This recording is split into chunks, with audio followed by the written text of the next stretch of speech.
Ah, please don't leave me here alone. This can't be happening. Not now. The humid October air hung heavy over the streets of Miami. Jessica Smith walked with trembling steps, her honey-colored eyes clouded by tears she refused to shed. The crumpled paper in her right hand was the verdict. Eviction for non-payment. Deadline 48 hours. "No way! No way!" she whispered, stopping in front of the apartment building where she had lived for the last 3 years. Her legs gave out. At 20, Jessica had lost everything in a week. Her job at the coffee shop, her boyfriend who had left her for someone with more of a future, and now her home. The heat of the concrete seeped through her skirt as she sank onto the entrance steps. "Jessica!" A familiar voice startled her. It was Mrs. Peterson, her neighbor from the second floor. "Honey, what's wrong?" "I lost my job, Mrs. Peterson," she managed to articulate. "And now, this." The older woman came closer and read the paper. Her face darkened.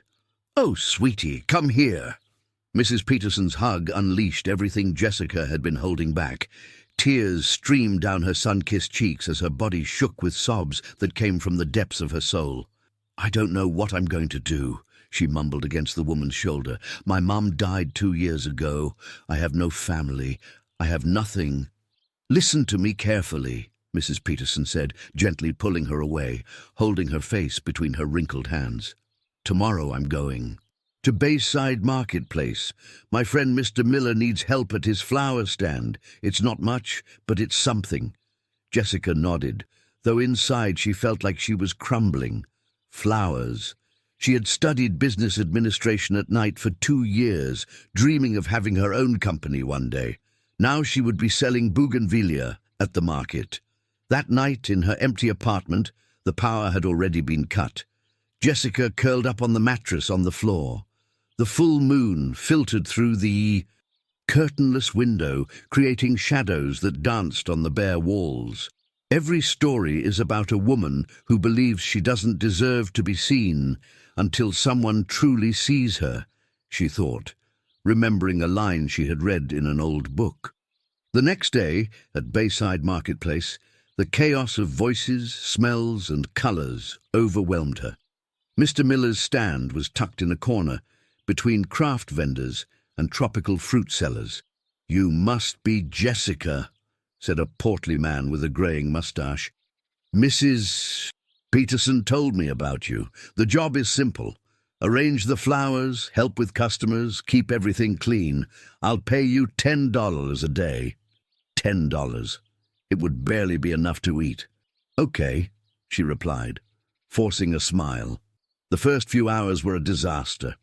She pricked herself on rose thorns, spilled water on an orchid arrangement, and mixed up the prices 3 times. But when she saw a young couple choosing flowers for their wedding, something inside her changed. "When's the big day?" Jessica asked as she put the bouquet together. "In 2 weeks," the bride-to-be answered, radiant. "It's going to be on a small beach in South Beach." Jessica worked with special care on that arrangement.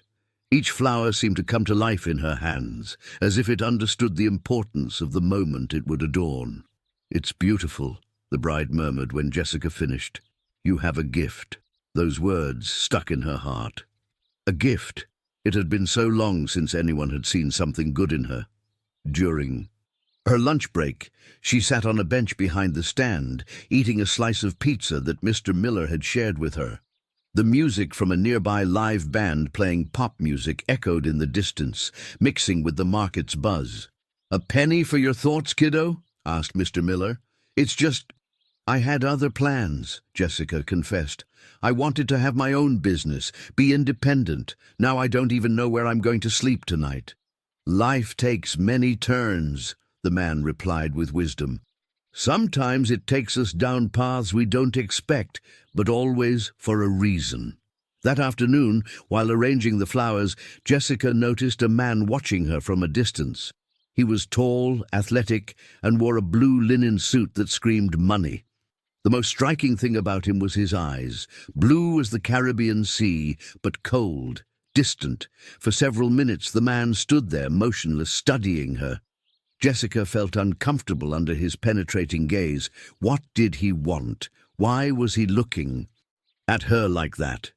When he finally turned and walked away, Jessica felt a strange emptiness, as if something important had been about to happen, but had slipped through her fingers. "Who was that man?" she asked Mr. Miller. "What man?" "The one in the blue suit. He was standing there for like 10 minutes, just watching." Mr. Miller frowned and looked where Jessica was pointing, but there was no one there anymore. "I didn't see anyone, kiddo. Maybe you imagined him." But Jessica knew it hadn't been her imagination. Those blue eyes were etched in her memory with disturbing clarity. As they closed the stand, Mr. Miller handed her her first $10. "Where are you going to sleep tonight?" he asked with concern. "Don't worry, Mr. Miller. I'll find something." But it was a lie. She had no idea. She walked through the streets of the tourist district as night fell. The lights of the resorts turned on one by one, creating a painful contrast with the darkness spreading inside her. She stopped in front of St. John's Church. The palm trees swayed majestically against the violet sunset sky. She had heard that some people slept on the nearby beach, protected by the sea breeze. "My God," she murmured, looking up. "If you exist, if you're really up there, I need a sign. I need to know that this isn't the end." At that moment, she felt a presence beside her. She turned and found herself again with those blue eyes that had watched her at the market. "Excuse me," the man said, with a deep voice that sent a shiver down her spine. "Are you the flower girl from Bayside Marketplace?" Jessica nodded, unable to find her voice. "I saw you working today. You have a talent." "Thanks," she managed to whisper. "My name is Alexander Vanderbilt." He extended his hand, and when Jessica took it, she felt an electric shock run through her from head to toe. His skin was smooth, well cared for, very different from the working hands she knew. "Jessica Smith." "Jessica," he repeated, as if tasting the sound of her name. A beautiful name. They stood in silence for a moment, studying each other. Jessica noticed that up close, Alexander had small wrinkles around his eyes, marks of someone who had lived more than he showed. She guessed he was about 30. "What's a girl like you doing in a place like this?" he asked, discreetly gesturing to the homeless people who were beginning to settle in for the night. Jessica felt the heat rise to her cheeks. I'm not, but the words got stuck in her throat. The truth was too humiliating. Alexander seemed to understand without needing an explanation. "Do you have a place to stay tonight?" The question hung in the air like a bomb about to explode. Jessica knew she should lie, preserve what little dignity she had left, but something in Alexander's eyes, an understanding she hadn't seen in a long time, completely disarmed her. "No," she whispered, and the word came out like a choked sob. Alexander closed his eyes for a moment, as if making an important decision. "I know a place," he said finally. "A small hotel, clean, safe. I can pay for a room for you for tonight." "No," Jessica replied immediately. "I can't accept that. I don't even know you." "Then let me get to know you." And there was that look again. Intense, penetrating, as if he could see through all the barriers Jessica had built around her heart. She thought this was the worst night of her life, but she couldn't imagine what was yet to come. Like if you want to know what happens with Jessica and Alexander, comment with the city you're reading from, and don't forget to subscribe so you don't miss the next chapter. Shh. Listen. Did you hear that? There's something here I don't understand. The room at the Palms Motel was small but cozy, turquoise walls, a single bed with a sea-themed quilt, a light wood desk, and a window overlooking the inner courtyard full of dwarf palm trees. Jessica stood in the doorway, not daring to enter completely. "It's just for tonight," Alexander murmured, handing her the key. "Tomorrow you can look for something more permanent." "Why are you doing this?" she asked, studying his face. "You don't know me at all." Alexander was silent for a moment, his gaze lost somewhere beyond the window. Let's just say, I know what it feels like to be lost. There was something in his voice, a deep sadness that contrasted with his successful appearance. Jessica felt the urge to ask more, but he was already heading for the door. Get some rest, he said without turning around. Tomorrow will be a better day.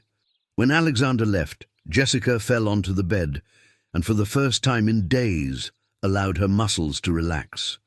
The mattress was firm, the sheets smelled of sea breeze, and for a few minutes she could pretend that her life hadn't completely fallen apart. But sleep didn't come easily. Her mind kept replaying Alexander's strange appearance. Who was he really? What was an obviously wealthy man doing strolling through downtown Miami on a Wednesday night? The next morning, she arrived early at Mr. Miller's stand. The market was even more bustling than the day before. It was Thursday, and many tourists were buying flowers to take to their hotels before the weekend. You look better, kiddo, Mr. Miller commented. Did you find a place to stay? Yes, but only for last night, Jessica replied as she arranged the roses. I have to find something else today. My friend Esperanza rents. Rooms in her house, he said. It's not fancy, but it's clean and safe. I can give you her address. Jessica felt a huge relief. At least she would have a place to go.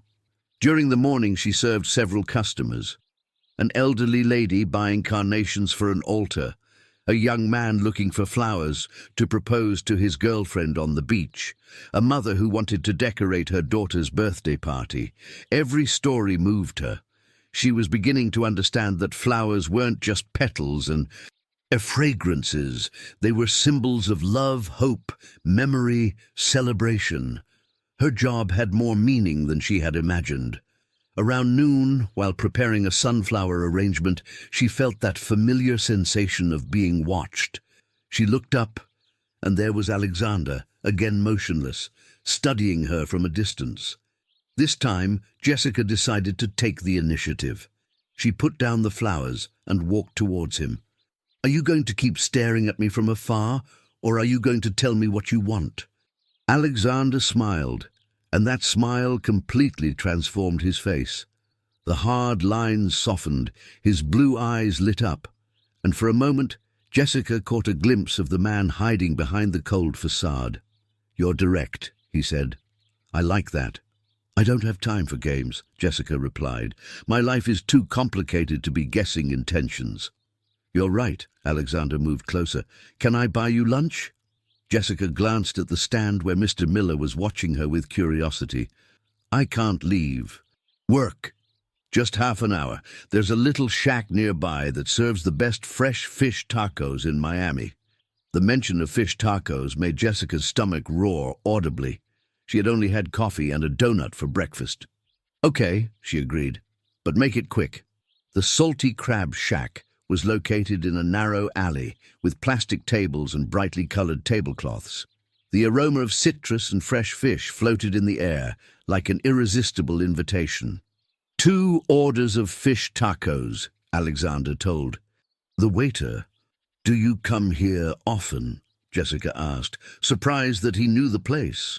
My grandfather used to bring me when I was a kid, he replied, with a nostalgic expression. He used to say that the best food is found in the simplest places. Does your grandfather live here in Miami? Alexander's expression darkened. He passed away 5 years ago. I'm sorry. He was the only person who really understood me, Alexander continued, fiddling with his napkin. When he died, I was left very alone. Jessica felt an immediate connection. She also knew what loneliness was, but there was something in the way Alexander described it that suggested a different, deeper kind of isolation. You don't have family? I have a father, he said bitterly, but it's not the same. The food arrived and they ate in a comfortable silence. Jessica savored every bite of her tacos as if it were the last meal of her life. It had been days since she had eaten something so delicious. Can I ask you something? Alexander said suddenly. Go ahead. What happened?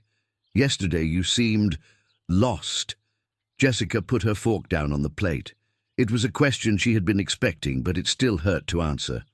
I lost my job a week ago, she began. I worked at a coffee shop near the tourist area. The owner closed down because he couldn't pay the rent. 3 days later, my ex-boyfriend, left me. He said he needed someone with more financial stability. And 2 days ago, I got the eviction notice. Your parents. My mum died 2 years ago. Cancer. My dad left us when I was 12. Alexander was silent, processing the information.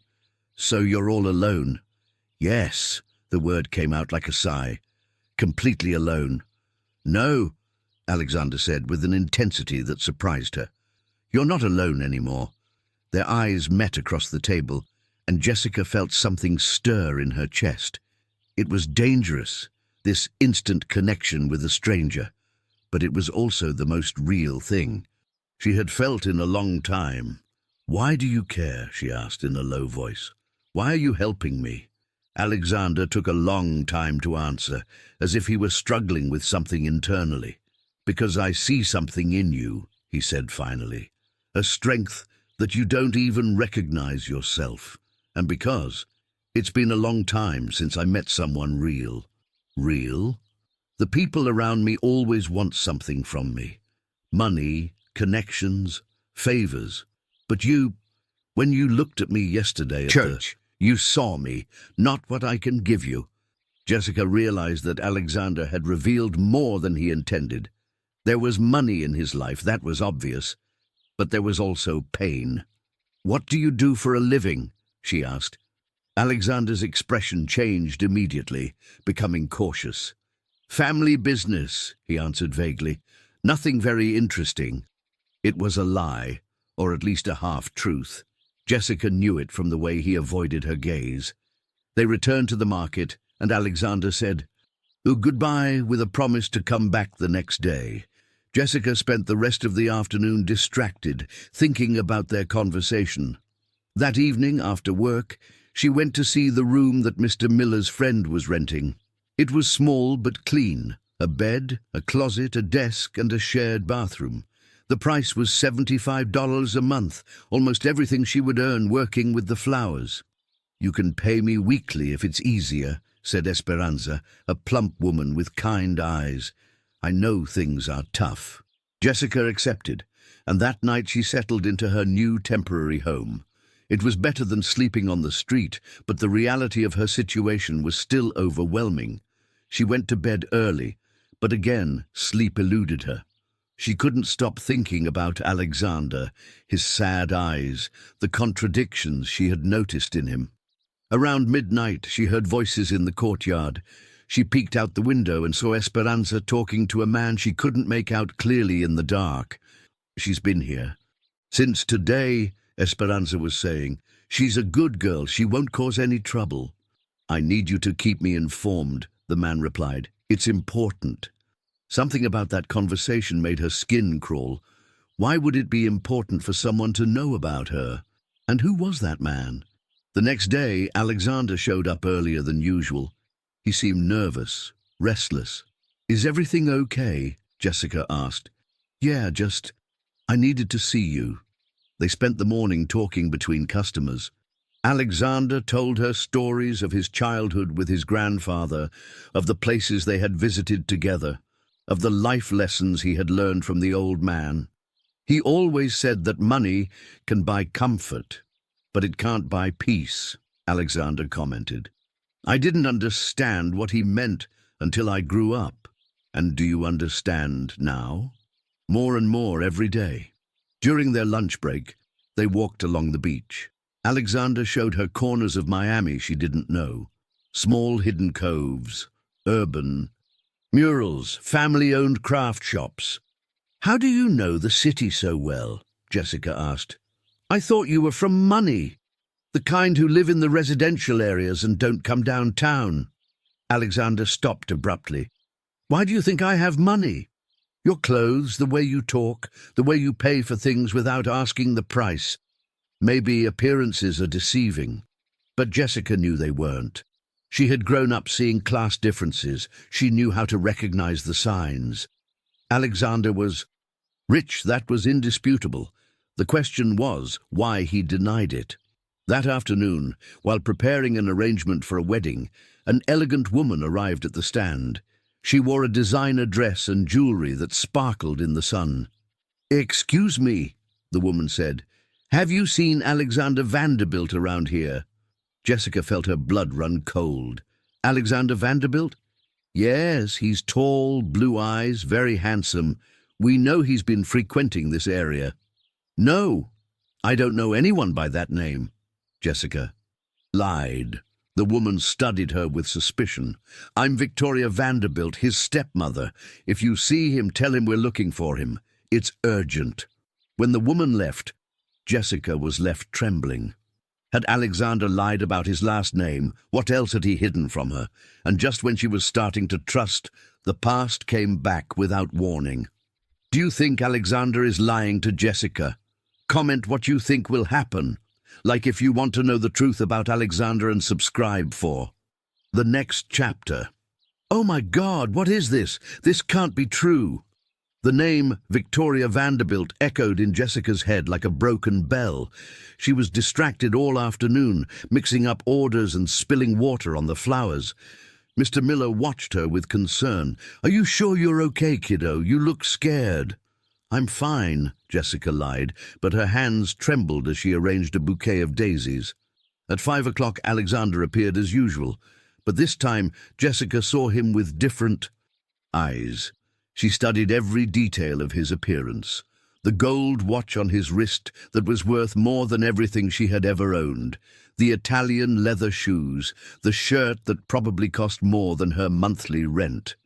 "Hello, beautiful." Alexander greeted her with that smile that had melted her until yesterday. "We need to talk," Jessica said dryly.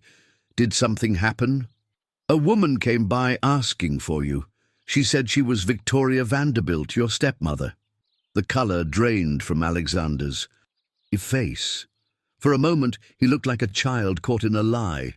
"Jessica, Vanderbilt?" she interrupted. "Is that your real last name?" Alexander closed his eyes and sighed deeply. "Yes. What else have you lied about?" "I haven't lied to you. I just haven't told you the whole truth." "What's the difference?" Alexander looked around the market, clearly uncomfortable having this conversation in public. "Can we go somewhere else?" "No.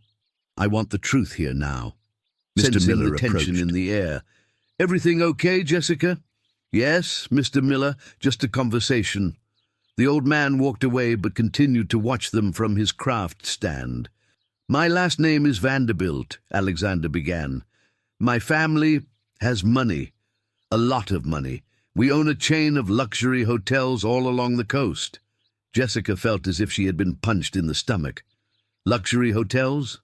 Vanderbilt Resort and Spa. Maybe you've heard the name." Of course she had heard the name. Everyone in the U.S. knew the Vanderbilt hotels. They were synonymous with extreme luxury, with wealth, with a world that people like her could never access. Are you the heir to all of that?" "My father wants me to be," Alexander replied bitterly, "but I don't want any of it." "Why did you lie to me?" "Because I knew that if I told you the truth, you would see me differently, like everyone else does." "And how do you see me?" Jessica asked, her voice beginning to break. "As your charity project? As a poor little girl who needs to be rescued?" "No!" Alexander exclaimed. "I see you as the most authentic woman I've ever met. I see you as someone who makes me feel human." "Human?" Jessica let out a bitter laugh. "Do you know what makes me feel human? Working 12 hours a day to be able to eat, counting every dollar I spend, sleeping in a room that smells like damp because it's the only thing I can afford." Tears began to roll down her cheeks, but this time they were tears of fury.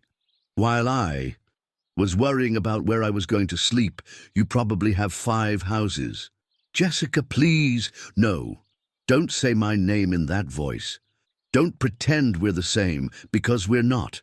We never will be." Alexander tried to get closer, But she stepped back. Do you know what hurts the most? That for 3 days, for 3 damn days, I allowed myself to believe that someone saw me, that someone valued me for who I am. But it was all a lie. It wasn't a lie, Alexander said desperately. Every word I told you was true. Even when you said you knew what it was like to be lost. The man who can have anything he wants knows loss? You don't understand. No, you don't understand, Jessica shouted, attracting the stares of other merchants. You play at being poor, at understanding our problems, but at the end of the day, you can go back to your world of luxury and pretend this never happened. Jessica, let me explain. There's nothing to explain. Jessica wiped her tears with the back of her hand. Go away. Go back to your world of money and leave me in mine. I'm not going to leave you. Yes, you are. Because this, she gestured between the two of them.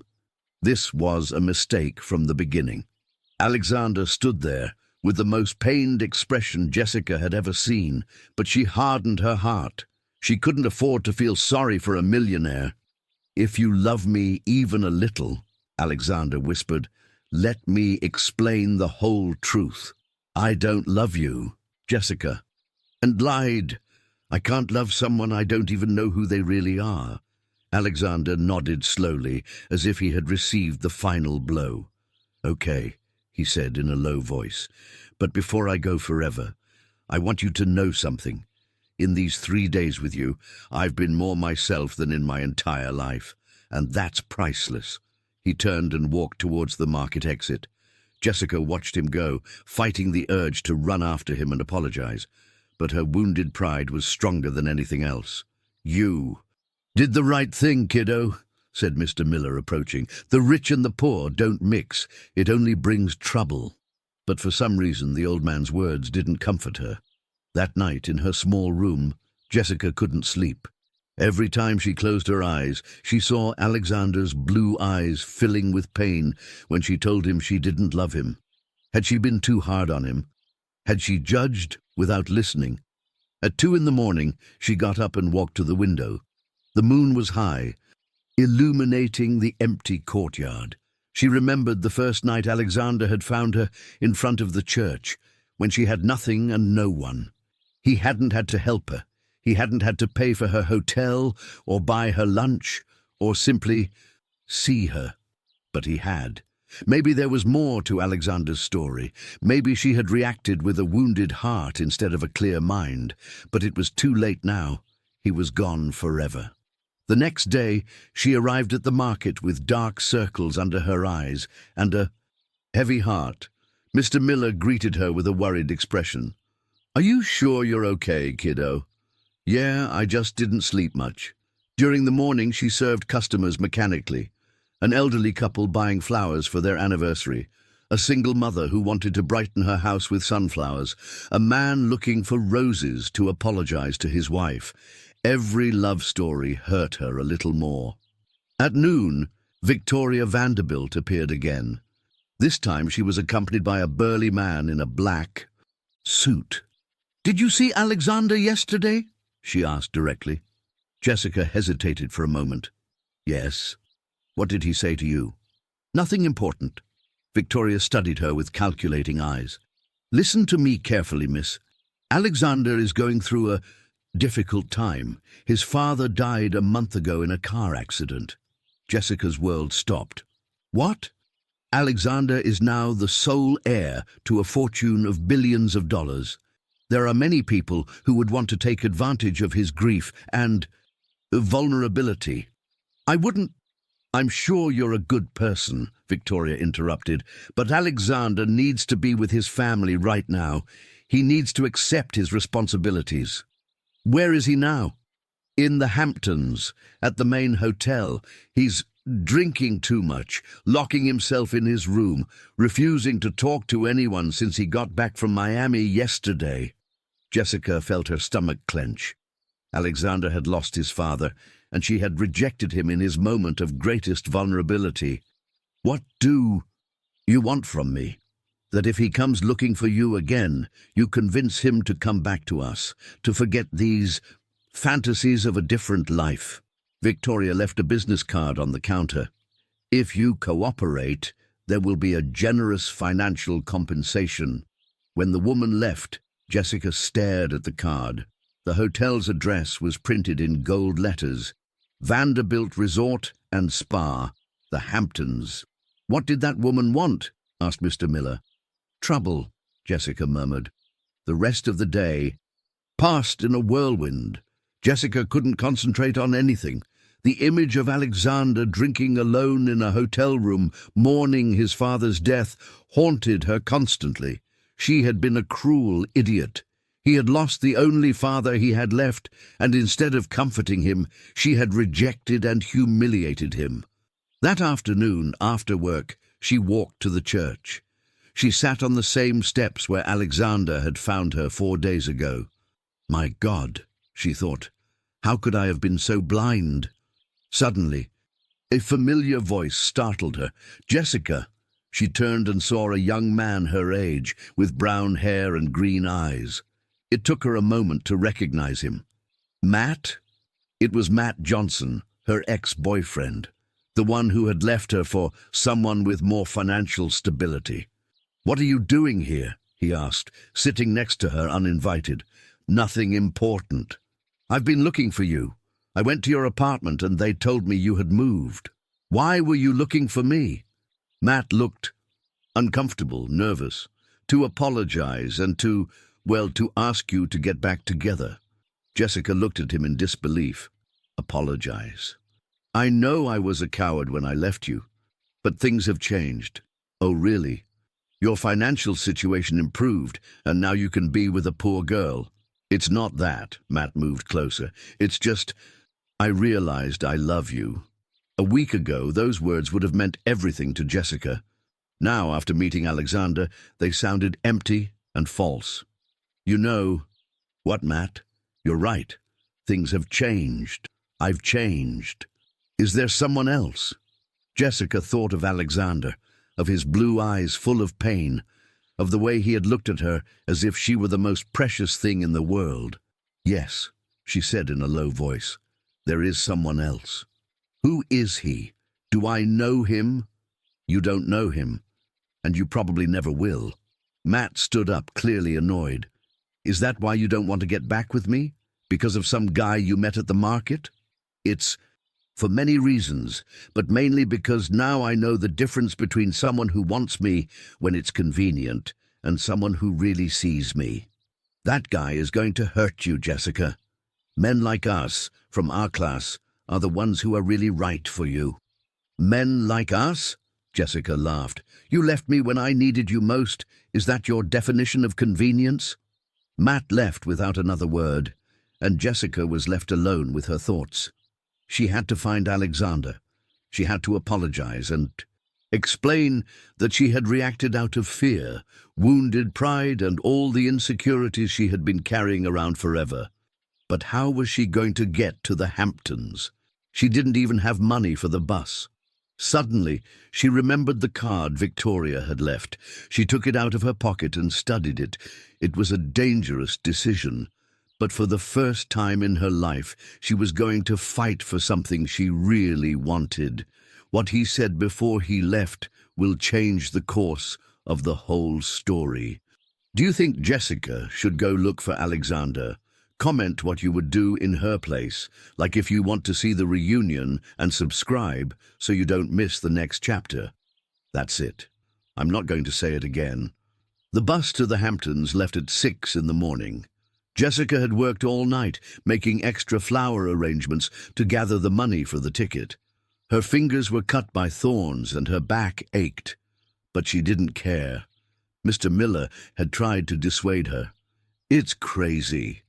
Oh, kiddo, that boy is from another world. You're only going to get hurt." "I'm already hurt, Mr. Miller, but this time I want to be hurt for trying something, not for sitting back and doing nothing." The journey took almost a whole day. Jessica traveled in the cheapest seat, squeezed between a woman with 3 children and a man who smelled of alcohol. But she didn't mind the discomfort. Her mind was completely focused on what she was going to say to Alexander when she saw him. The Hamptons greeted her with an intense heat and the salty smell of the ocean. The bay was breathtaking, and for a few moments she felt overwhelmed by the beauty of the place. The Vanderbilt Resort and Spa was exactly what she had imagined, a palace of white marble facing the sea, with perfectly manicured gardens and employees dressed in white, attending to clearly wealthy guests. Jessica felt terribly out of place in her simple dress and worn-out shoes, but she took a deep breath and headed to the reception. "Excuse me," she said to the receptionist, a young woman with a perfect smile. "I'm looking for Alexander Vanderbilt." The woman's smile faded slightly. "Are you a relative of Mr. Vanderbilt?" "I'm a friend. I'm afraid Mr. Vanderbilt is not receiving visitors." "It's important, very important." The receptionist studied her from head to toe, clearly assessing whether she was a threat or just another one of the women who occasionally showed up looking for Alexander. "I'll call Mrs. Victoria." 5 minutes later, Victoria Vanderbilt appeared in the lobby. Her expression changed from surprise to annoyance when she saw Jessica. "What are you doing here?" "I came to see Alexander. I told you to leave him alone, and I'm telling you that I need to talk to him." Victoria came closer, lowering her voice. "Listen to me carefully. Alexander has been drinking for 3 days straight. He hasn't left his room, he hasn't eaten, he hasn't spoken to anyone. His emotional state is very fragile. Then he needs someone who understands him. And you think you understand him?" Victoria let out a bitter laugh. "You have no idea of the pressure he's under. Thousands of jobs depend on the decisions he makes in the coming weeks. There are multi-million-dollar contracts waiting for his signature. I didn't come here to talk about business." "Then why did you come?" "To apologize." Victoria watched her in silence for a few moments. "You know what? Fine. Go see him. Maybe when you realize what it really means to be with him, you'll understand why it's better for you to stay away." Alexander's room was on the top floor, with a panoramic view of the bay. Victoria knocked on the door. "Alexander, there's someone here who wants to see you." "I don't want to see anyone," a hoarse voice answered from inside. "It's Jessica." The silence was absolute for several seconds. Finally, there was the sound of footsteps approaching, and the door opened. Alexander was unrecognizable. His hair was disheveled. He had a beard of several days. His eyes were red and swollen. He wore only jeans and a wrinkled T-shirt. "What are you doing here?" he asked, his voice rough. "I came to talk to you." Alexander looked at Victoria, who was still standing behind Jessica. "Leave us alone." "Alexander, I don't think that's a good idea." "Leave us alone," he repeated, with a firmness that allowed no argument. Victoria left reluctantly, and Alexander allowed Jessica to enter the room. The room was huge, with floor-to-ceiling windows overlooking the sea, but it was a mess. Empty tequila bottles on the tables, clothes thrown on the floor, the curtains drawn despite the beautiful view. "Victoria told me about your dad," Jessica said in a low voice. "I'm so sorry." Alexander sank into an armchair, avoiding her gaze. "You came all this way to give me your condolences?" "I came because I was an idiot, because I reacted like a wounded child instead of listening to you." "You were right about everything you said." Alexander picked up a half-empty bottle from the table. "We're from different worlds. It's never going to work." "Is that what you really believe?" Alexander finally looked at her, and Jessica could see all the pain he had been carrying. "My father died in a car accident a month ago. But you know what's the saddest part? The last conversation we had was a fight." "Why did you fight?" "Because I told him I didn't want to take over the hotels, that I wanted to do something different with my life, that I didn't want to be a prisoner of all this money." Alexander got up and walked to the window.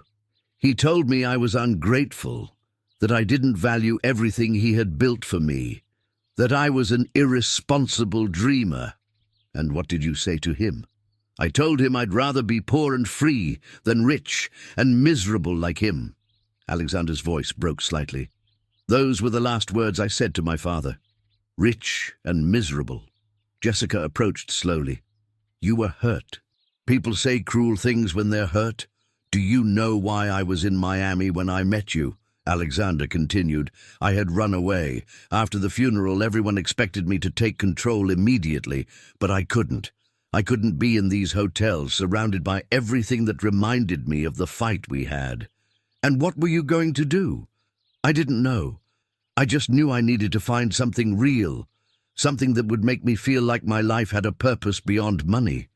Alexander turned to her. And then I saw you, working with those flowers, putting all your heart into something so simple yet so beautiful, and for the first time in months, I felt hope. Jessica felt tears welling up in her eyes. Alexander, but you were right, he interrupted. It was selfish of me to involve you in my existential crisis. You have real problems, real needs. You don't need to deal with the dramas of a rich kid. Can you love someone who broke your soul? Jessica murmured, remembering words she had heard once. What? It's something I read once. Can you love someone who broke your soul? And what's the answer?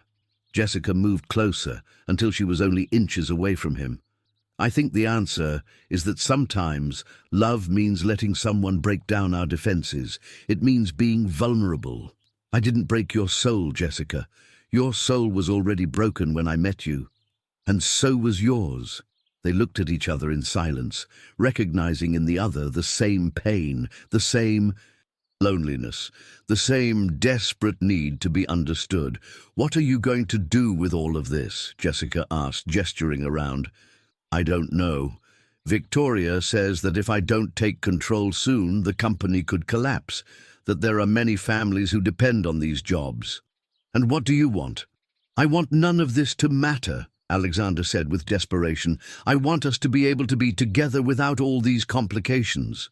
But can't we? Alexander took her by the shoulders. Jessica, if we were together, your life would change completely. You would live under constant scrutiny. There would be people who would say you're only with me for my money. You would have to attend social events where you wouldn't feel comfortable. You would have to...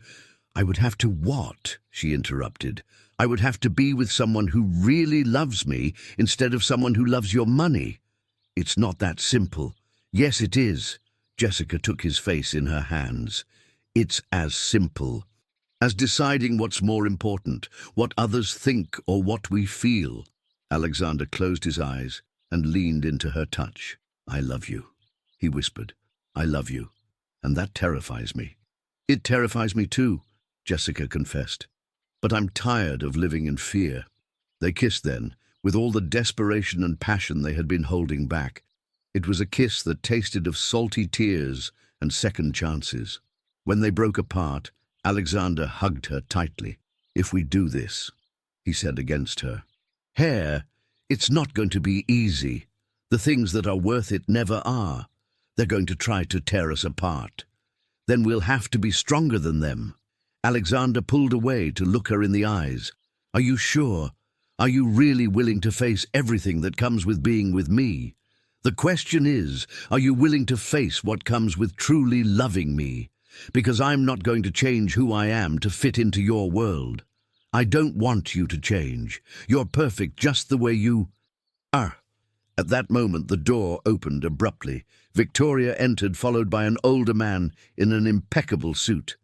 Alexander, we need to talk, the man said. There's a crisis with the Japanese investors and... He stopped when he saw Jessica in Alexander's arms.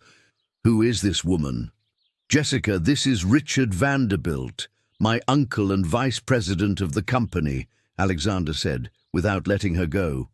Richard, this is Jessica Smith, the woman I'm going to marry. The silence in the room was absolute. Jessica looked at him with wide eyes, surprised by his declaration. What are you talking about? Richard muttered. You can't just marry anyone. There are protocols, prenuptial agreements, background checks. I'm not marrying just anyone. Alexander said firmly. "I'm marrying the woman I love." "Alexander," Victoria intervened, "you're being emotional. You just lost your father. You're not thinking clearly." "I've never thought more clearly in my life." Richard approached clearly. Annoyed. "Do you have any idea what's at stake here? The responsibilities you have?" "Yes, I'm very clear on them, and I'm going to fulfill them all. But I'm going to do it with Jessica by my side." "That's ridiculous." Victoria turned directly to Jessica.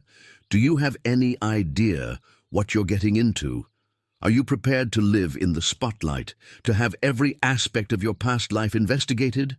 Jessica stood tall, finding a strength she didn't know she had. "I'm prepared to love Alexander. Unconditionally. If that includes all those things, I'll face them. And are you prepared to give up your old life, your job, your friends, everything you know?" "I'm not going to give up anything," Jessica replied. "I'm going to add new things to my life, but I'm not going to stop being who I am." Richard let out a disdainful laugh. "This conversation is absurd. Alexander, you have a responsibility to the company, to our employees, to our family. You can't throw it all away for a romantic whim." "It's not a whim," Alexander's voice hardened, "and I'm not going to throw anything away. I'm going to take control of the company, but I'm going to do it my way." "Your way?" "Yes, a way that includes real social responsibility, fair wages, programs for low-income employees. A way that honors my father's memory by building something better than what he left." Richard and Victoria exchanged worried glances. "You need time to think about it," Victoria said. "Miss Smith, maybe it would be better if you went back to Miami while Alexander—" "No," Alexander interrupted. "Jessica stays. If you're going to be a part of my life, you're going to have to get used to her being here." Richard sighed deeply. "All right, but I want you to know that this isn't over. There's too much at stake to let it go." When they left, Alexander and Jessica were alone again. "Did you really say you were going to marry me?" Jessica asked with a trembling smile. "Does it bother you?" "It terrifies and excites me at the same time." "Is that a yes?" Jessica looked into those blue eyes that she already knew better than her own. "It's a let's find out together. The answer is just a step away." "No way! Did Alexander propose?" "Comment if you think they'll manage to be together, like if you want to see what happens in the next chapter, and subscribe so you don't miss a single detail. Be quiet, don't move. What I'm about to tell you could change everything." Jessica woke up in a bed that was bigger than her entire room at Esperanza's house. The sun's rays filtered through silk curtains, creating golden patterns on the white sheets. For a moment, she felt like she was inside a dream. Alexander was already awake, sitting on the edge of the bed, looking at the ocean through the large window. "What are you thinking about?" Jessica asked, moving closer to him. "About everything that has to happen before this." He gestured between the two of them. "Can be real." "It's already real. I mean for it to be official, accepted." Jessica sat next to him. "Is that so important to you?" "Not for me, but it is to be able to protect you." "Protect me from what?" Alexander looked at her with a grim expression. "My family has many enemies, Jessica. Business competitors, resentful partners, people who would want to hurt the Vanderbilts by hurting you." "Are you trying to scare me?" "I'm trying to prepare you." A knock on the door interrupted the conversation. Victoria entered, without waiting for an answer, followed by an elegant woman Jessica didn't know. "Alexander, this is Isabella Carter, our private investigator," Victoria announced. "She needs to ask Miss Smith some questions." "Private investigator?" Jessica asked, alarmed. "It's standard protocol," Isabella explained with a cold smile. "We need to verify some background information before she can have full access to the Vanderbilt family." Alexander stood up. "You're not going to investigate her as if she were a criminal. It's for her own protection," Victoria insisted, "and for the protection of the company." "What kind of questions?" Jessica asked. Isabella took out a tablet and began to read. Basic information. Place of birth, educational history, previous jobs, past relationships. Alexander already knows all of that. We need official verification. Isabella continued reading. We also need information about your parents, grandparents, any criminal record in the family. My dad left us when I was 12, Jessica said dryly. My mom died of cancer. My grandparents died when I was little. Is that enough verification? Full name of your father? James Smith. Isabella typed on her tablet. Place of birth? Miami. Last known job? Jessica frowned. It was a strange question. He was an accountant. He worked for several companies before he left. Can you specify which companies? Why is that important? Isabella and Victoria exchanged a look that made Jessica's skin crawl. It's routine information, Victoria said. We just need to complete the file. Jessica felt that something was wrong, but she didn't know what. He worked for a construction company, for a textile factory. I don't remember all the names. I was very young when he left. Would you remember the name Vanderbilt Real Estate Development? The silence in the room became deafening. Jessica felt the blood freeze in her veins. What did you say? Vanderbilt Real Estate Development, Isabella repeated. A subsidiary of the family company. Your father worked there for 3 years. Jessica looked at Alexander, whose face had turned pale. Your family has a real estate company. Jessica, Alexander began. Your family has a real estate company? Jessica shouted. Victoria approached. Miss Smith, I think there's something you need to know. No! Jessica stood up, trembling. It can't be true. What's going on? Alexander asked, confused. Isabella consulted her tablet again. James Smith was fired from Vanderbilt Real Estate Development in January of 2006 for embezzlement. That's a lie, Jessica screamed. My dad never stole anything. According to our files, your files are wrong. Alexander approached her. Jessica, calm down. We're going to clear this up. Clear up what? Jessica looked at him with eyes full of tears and fury.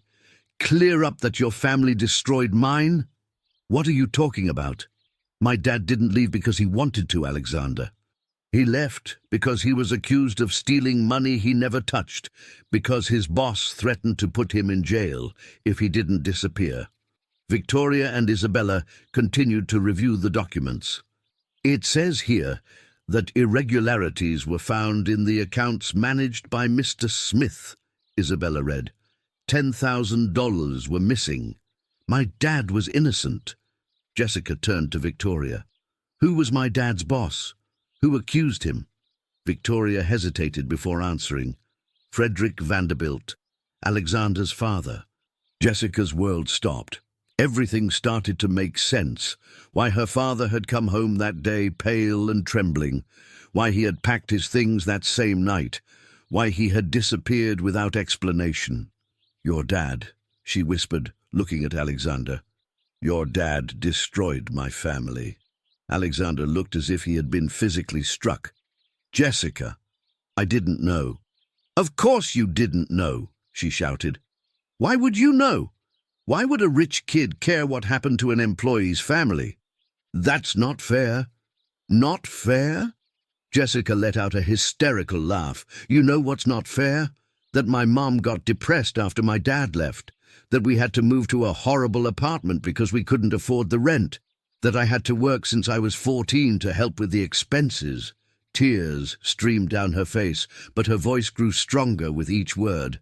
You know what's not fair? That my mum died believing her husband was a thief. That I grew up with that shame, with that stigma. Alexander tried to approach, but she stepped back. Don't touch me! Don't you dare touch me! Jessica, please, we can investigate what really happened. Investigate? Jessica turned to Isabella. Do you have my dad's complete file? Isabella nodded, clearly uncomfortable. I want to see it. Everything. I don't think that's a good idea. Victoria intervened. I don't care what you think. I want to see that damn file now. Isabella looked at Alexander, who nodded slowly. "Bring it," he ordered. 20 minutes later, Isabella returned with a thick folder. She placed it on the table, and Jessica pounced on it. The pages were full of numbers, reports, correspondence. Jessica read everything eagerly, although most of the accounting language confused her. But one letter caught her attention. It was handwritten in her father's handwriting. "Mr. Vanderbilt," she read aloud, "I swear on my wife's and daughter's lives that I did not take that money. Someone else had access to those accounts. Please allow me to prove it. My family depends on this job." Jessica continued reading, her voice breaking more and more. "I understand you can't risk keeping me in the company while it's being investigated, but I beg you not to press charges until the truth is cleared up. I have a young daughter. I can't go to jail for something I didn't do." At the end of the letter, there was a reply written in blue ink, in a different handwriting. "Mr. Smith, the evidence is clear. If you do not disappear within 24 hours, I will proceed legally. Do not contact me again. Frederick Vanderbilt." Jessica dropped the letter as if it burned. "Your dad didn't even give him a chance," she murmured. "Not a single chance to defend himself." Alexander took the letter and read it. His face grew paler with each line. "This can't be true." "Why? Because your dad was a saint? Because my dad wasn't like that. He was fair, honorable." "Your dad was a coward," Jessica said coldly. "Who preferred to ruin an innocent man's life rather than admit his security system had flaws." Victoria approached the table. "Maybe we should review all the information before jumping to conclusions." "All the information?" Jessica continued to leaf through the file. "Like this." She pulled out another document, an audit report dated 6 months after her father was fired. "Additional irregularities were discovered in the accounting system," she read. "The theft appears to have been perpetrated by multiple individuals over an extended period." She looked at Alexander with eyes full of pain and fury. 6 months later, they discovered that more people were involved, that the problem was bigger. But by then my dad had already disappeared, and my family was already destroyed. "Jessica, do you know what's the most painful part of all this?" she continued. "That for all these years I've felt less than others. I've believed I come from a family of thieves. I've carried that shame every day of my life." She stood up, trembling with rage. "And it turns out it was all a lie, that my dad was innocent and that your family knew it."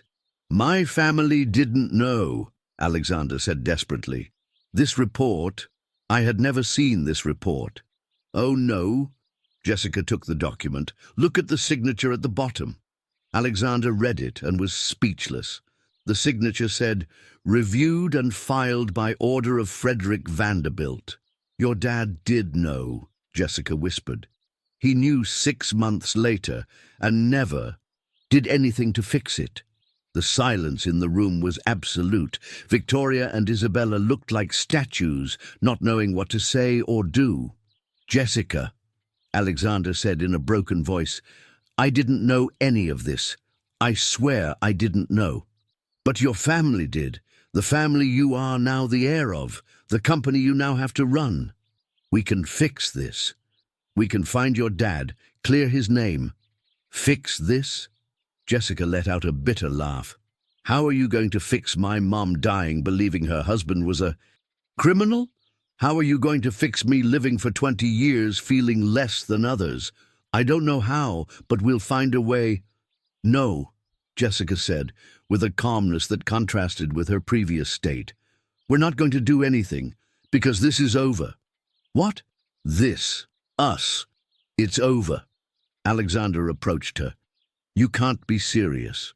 "I've never been more serious in my life." Jessica looked him straight in the eye. "I can't be with the son of the man who destroyed my family." "But I'm not my father. It doesn't matter. Every time I look at you, I'm going to remember what he did to us. Every time I have your last name, I'm going to remember that the same name was used to humiliate mine." "Jessica, please." "And what's worse," she continued, "every dollar you earn from this company will be stained with the injustice done to my dad." Alexander tried to take her hands, but she pulled away. We can change the company. We can make it different. With what money? With the money they built by ruining lives like my family's. Then what do you want me to do? Give it all up. Let the company collapse. I want you to do what you have to do, Jessica said, walking towards the door. But without me, if you leave now, it's forever, Alexander shouted. I'm not coming to look for you again. Jessica stopped at the doorway without turning back. I know. Is that what you want? To throw away everything we have for something that happened years ago? Jessica finally turned. Tears streamed down her face, but her voice was firm. What we have was built on a lie, Alexander. From the very first day. You came to me as someone who understood pain, but it turns out your family was the cause of mine. I love you, and I love you too, Jessica confessed, and that's exactly why this hurts so much. If you love me, stay. Let's fight together. If you love me, let me go. Alexander stood in the center of the room, watching the woman he loved walk away forever. Jessica, he called out one last time. She stopped but didn't turn around. One day you'll realize that love is stronger than the past. And one day, Jessica replied without turning, you'll realize that some wounds are too deep to heal. The door closed with a definitive sound, and Alexander collapsed into the armchair. Victoria approached cautiously. Alexander, maybe it's for the best. Get out of here, he shouted. All of you, get out. When he was alone, Alexander went to the window and watched Jessica get into a taxi at the hotel entrance. The vehicle drove away along the coastal road until it disappeared among the palm trees. It was official. He had lost the only woman he had ever truly loved. The secret will finally be revealed, and nothing will ever be the same. No way. Is this the end for Alexander and Jessica? Comment if you think love can overcome the past. Like if you want to know if there will be a happy ending, and subscribe for the final chapter. It's all over. There's nothing left to do. 3 months had passed since Jessica returned to Miami. 3 months in which she had tried to rebuild her life, piece by piece. Mr. Miller had welcomed her back to the flower stand without asking any questions. He had just hugged her when he saw her arrive with eyes swollen from crying and had told her, broken hearts can also bloom, kiddo. But blooming seemed impossible. Every morning she woke up with a weight on her chest that wouldn't let her breathe properly. Every rose she arranged reminded her of the first time Alexander had watched her work. Every sunset she found herself looking out at the sea, hoping to see those blue eyes that never returned. You're too thin, commented Esperanza one afternoon. You're not eating well. I'm not very hungry, Jessica replied as she organized her few belongings. She had moved again, this time to an even smaller room, but one she could afford on her own without anyone's help. Independence came at a high price, but it was better than charity. Are you still thinking about him? The older woman asked. Jessica didn't answer. How could she explain that Alexander was in every thought, in every dream, in every waking moment? How could she explain that she missed him so much that sometimes she couldn't breathe? That night, as she walked through downtown after work, she stopped in front of the church. It was the place where it had all begun, where Alexander had found her at her most vulnerable. Why did it have to be so complicated? She murmured to the palm trees swaying against the starry sky. Because the things that are worth it are always complicated. Jessica turned sharply. It was a familiar voice, but not the one she expected to hear. An older man, about 60, was approaching slowly. He had completely white hair and wore simple but clean clothes. There was something familiar in his honey-colored eyes, something that made her tremble. "Dad," she whispered, unable to believe it. James Smith stopped a few feet away from her, tears streaming down his cheeks. "Hello, my girl." Jessica was paralyzed. For 14 years she had imagined this moment. She had rehearsed in her mind what she would say, the reproaches, the questions, the anger. but now that he was in front of her, she could only run into his arms. "Dad, Dad," she sobbed against his chest. "Where were you? Why did you leave?" "Because I was a coward," he replied, hugging her tightly. "Because I thought it was better for you to hate me for abandoning you than for being a thief. But you weren't a thief." James pulled away to look at her. "How do you know that?" "Because I saw the file. I saw the letter you wrote. I saw how they threatened you. I saw how they discovered the truth after it was too late." His father's face crumpled. "You saw all that?" "Yes, and I also know why you're here now." "You do?" Jessica nodded.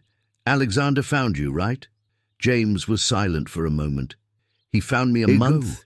He had been looking for me since you left the Hamptons. He hired private investigators, detectives, spent a fortune until he found me in Ohio." "What did he tell you?"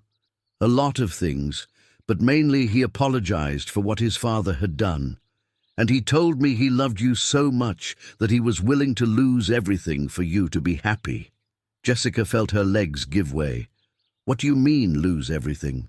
"He gave up the company, Jessica. He left everything to his Uncle Richard and walked away." "What?" "When he found me, he was no longer the heir to anything. He had sold his shares, liquidated his properties. He told me he couldn't live with the money that had caused so much pain." Jessica sank onto the church steps. "Where is he now?" "I don't know. He gave me the money for the trip back and left. He just asked me to tell you that he had never known true love until he met you." "He gave you money? Enough to clear my name, to hire a lawyer and prove my innocence officially. But also for something else." James sat next to her. "For what else?" "To compensate for all the damage his family caused us. He was very generous, Jessica, more than we deserved.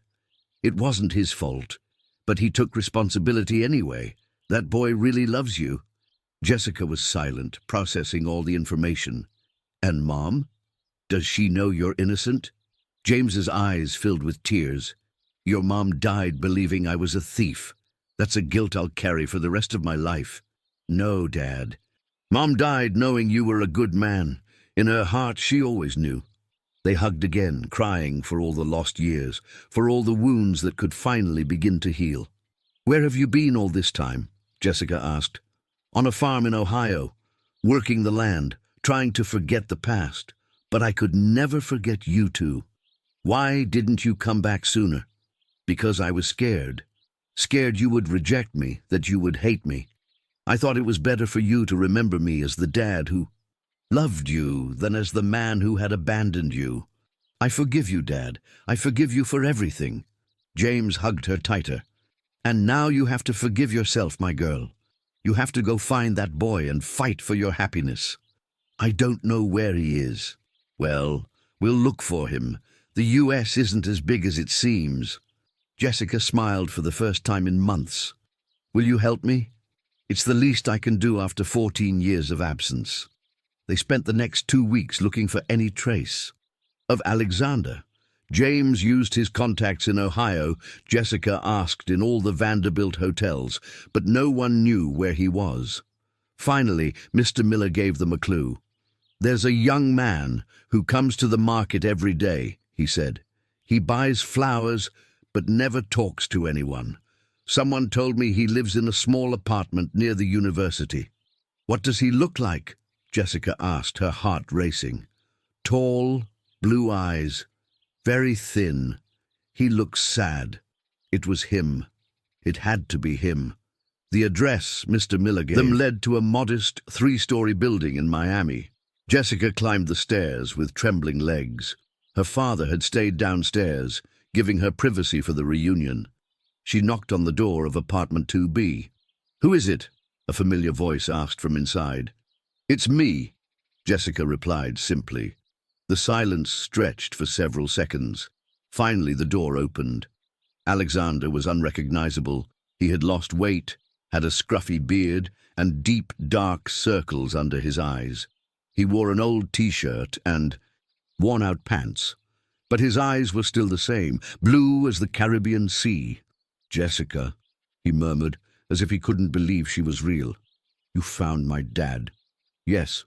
You gave up everything. Yes. Why? Alexander invited her in. The apartment was small but clean. It had only the essentials, a bed, a table, 2 chairs, a small stove. Because I realized you were right, he said. I couldn't keep the money that had caused so much pain. I couldn't be happy knowing my happiness was built on injustice. And what are you doing now? I work at a school, teaching business classes. I don't earn much, but it's enough to live on. Jessica looked around the humble apartment. Don't you miss your old life? Every day. But missing you was worse. They stood in silence, studying each other.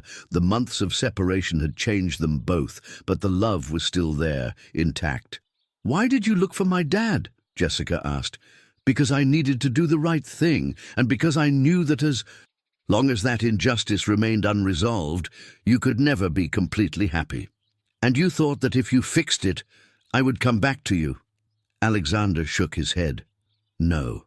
I did it because it was the right thing to do, whether you came back or not. But I hoped that maybe one day you could forgive me. I have nothing to forgive you for. You didn't do anything wrong. But my last name did. My family did. Jessica moved closer to him. You are not your family, Alexander. You are you. And the man you are is someone who was able to give up everything to do justice. Is that enough? It's more than enough. Alexander took her hands. Does that mean? It means I do want to marry you, Jessica said with a smile. But this Alexander, the Alexander who lives in a small apartment and teaches at a school, the Alexander who loves me for who I am, not for what I can give him. Are you sure? Because this life is very different from the one I could have offered you before. This life is real, and I'd rather have a real life with you than a life of luxury without you. They kissed then, with all the passion and pain of the months of separation. It was a kiss that tasted of second chances and true love. I love you, Jessica Smith, Alexander murmured against her lips. And I love you, Alexander Vanderbilt, but we're going to have to look for a bigger apartment. Why? Because my dad is staying with us for a while.